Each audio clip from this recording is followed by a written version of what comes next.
अर्थशास्त्र, अर्थव्यवस्था, विकास हे तीन शब्द दररोज आपल्या कानावर पडत असतात. देशांच्या आर्थिक व्यवस्था किती वेगाने वाढतायत याचे आकडे देखील दररोज मांडले जातात. आर्थिक विकासाचे दावे होतात. पण तुम्हाला कधी असा प्रश्न पडतो का की भारतासह जगभरात इतकी आर्थिक वाढ जी होत आहे, अर्थव्यवस्थांचा आकार जो वाढतोय, वेग वाढतोय, तर मग हा सगळा पैसा जातोय तरी कुठे?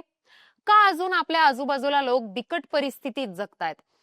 याच प्रश्नाचं उत्तर एका नव्या अहवालातून आपल्याला मिळालेलं आहे. जगभरात कशी गरिबी आणि श्रीमंत यांच्यातील दरी वाढत चाललेली आहे. श्रीमंतांच्या तिजोरीत येणाऱ्या पैशांचा ओघ वाढलेला आहे, तर गरिबाचे हाल कमी होण्याऐवजी दररोज वाढत चाललेले आहेत. तेच आपण या व्हिडिओच्या माध्यमातून आज समजून घेणार आहोत. नमस्कार, मी किरण सुमन रघुनाथ गीते आणि तुम्ही पाहताय द किरण शो. मी ज्या विषयाबद्दल आज बोलतीये तो आहे तुमच्या माझ्या आयुष्याशी निगडीत. भारतासह जगभरात आर्थिक उलाढाल वाढलेली आहे. अर्थव्यवस्था वाढीचे नवनवे आकडे देखील आपल्याला वाचायला दररोज मिळतात.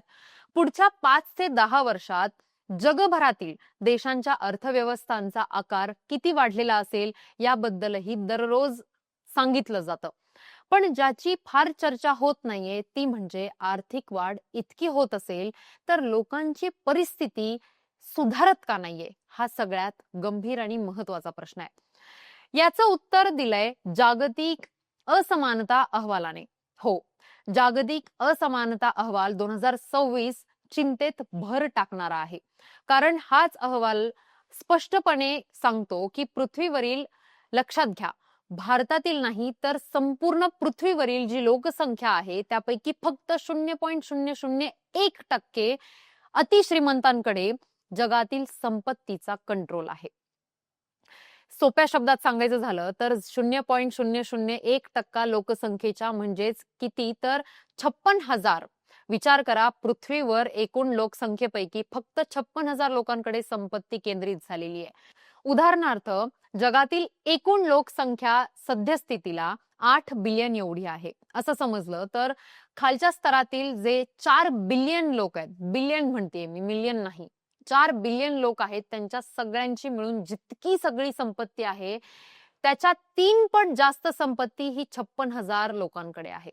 या अहवालात असं देखील म्हटलं गेलेलं आहे की जगातील जवळपास प्रत्येक सेक्टरमध्ये जे टॉप 1% लोक आहेत त्यांच्याकडे त्याच क्षेत्रात असलेल्या पण खालच्या स्तरातील 90% लोकांकडे असणाऱ्या एकूण संपत्तीपेक्षा जास्त संपत्ती आहे.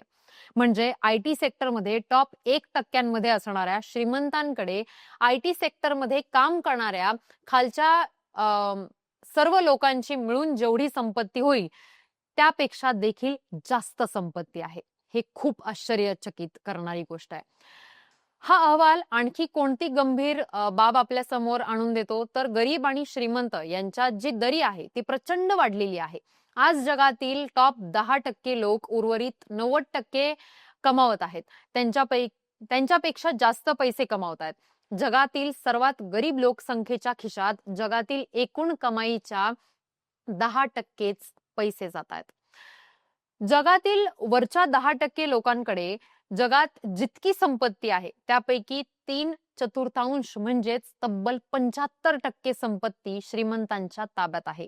तर गरीब असलेल्या 50% लोकसंख्येकडे जगातील एकूण संपत्तीच्या फक्त 2% संपत्ती आहे. यावरून तुम्हाला गरीब आणि श्रीमंत यांच्यातील दरीचा अंदाज एव्हाना आलाच असेल. हा रिपोर्ट एका गोष्टीबद्दल चिंता व्यक्त करतोय. रिपोर्टमध्ये असं देखील म्हटलेलं आहे की जी एकूण संपत्ती वाढत चाललेली आहे ती मोजक्याच लोकांच्या हाती आहे. 1990च्या दशकापासून अरबपती आणि कोट्यावधी श्रीमंतांकडील जी संपत्ती आहे ती दरवर्षी 8% इतक्या वेगाने वाढत चाललेली आहे.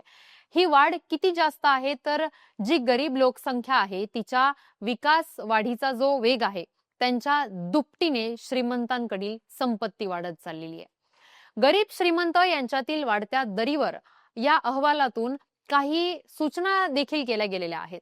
त्या कोणत्या आहेत तेही आपण या व्हिडिओच्या माध्यमातून थोडक्यात जाणून घेण्याचा प्रयत्न करणार आहोत.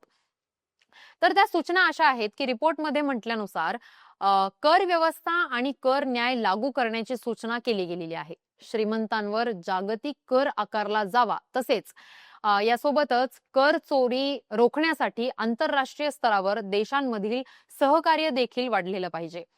यामुळे समाज कल्याणाच्या योजनांसाठी पैसा उपलब्ध होईल आणि त्यातून असमानता कमी करता येईल, असं देखील या रिपोर्टमध्ये सांगण्यात आलेलं आहे. हा रिपोर्ट असं देखील म्हणतो की समाजाशी निगडीत क्षेत्रांमध्ये गुंतवणूक जास्त प्रमाणात वाढली गेली पाहिजे. म्हणजे शिक्षण मोफत केलं पाहिजे, आरोग्याच्या ज्या काही सेवा आहेत त्या सगळ्या मोफत केल्या पाहिजे, लहान मुलांचं पोषण आणि त्यांची देखभाल यातही पैसा खर्च करायला हवा. यामुळे असमानता कमी करता येईल आणि सृजनशील पिढी तयार होईल. त्याचबरोबर पैशाच्या वितरणाच्या कार्यक्रमाला प्रोत्साहन दिलं गेलं पाहिजे. हा कार्यक्रम काय तर लोकांना पेन्शन दिली पाहिजे. जे लोक बेरोजगार आहेत त्यांना भत्ता दिला गेला पाहिजे. ज्या लोकांकडे पैसा नाही त्या सगळ्यांना मोठ्या लोकसंख्येपर्यंत पैसा गेला पाहिजे, असं देखील हा रिपोर्ट आपल्या सगळ्यांना सांगतो. तुम्हाला गरीब श्रीमंत यांच्यातील वाढत्या दरीबद्दल काय वाटतं? भारतातील सध्याच्या परिस्थितीबद्दल तुमचं मत काय आहे हे आम्हाला कमेंट बॉक्समध्ये नक्की सांगा.